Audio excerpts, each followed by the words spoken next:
Türkmenistan'da depordu yok. Hiç hilyadaydı. Türkiye'de 5 yıl depordu vardı. Çala işitip çatma kurman deyip öňünden aýtýaryn peşseden pil ýasajak bolup elinden gelip uğraşanlar var. Yanlış düşünmeseňiz täzeden gaýtalap dinlemeňizi maslahat berýän. Seredin iýdeşlerim.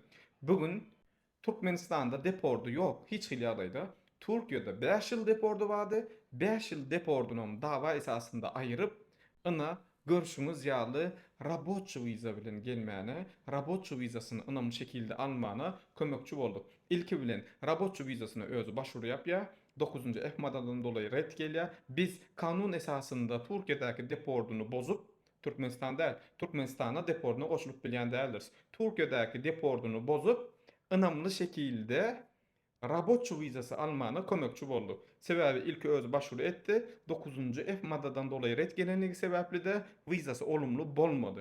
Ýöne biz şoňa bärde kanun esasında görüp deporduny bozup ynamly şekilde raboçy wizasy almana kömekçi boldyk. 1 däl, 2 däl, 3 ildeşimize jemi 6 sany raboçy wiza ynamly şekilde onaýlandy. 3 sanysy Türkiýeden depordu bardy. Sizem şular ýaly ýagdaýa düşen bolsaňyz, gelin ynamly şekilde siziň hem işlemleriňizi edip berelim. Türkmenistan barada ýokdur. Videolarymyzy täzeden görüň we düşünmeseňiz täzeden ystanman görmeňizi maslahat berýärin. Ilym we bilimiň adresi Alazim danışmanlyk her kime ynamly çözgütdir. Hoş sag bolun, saglyklykda görüşelim.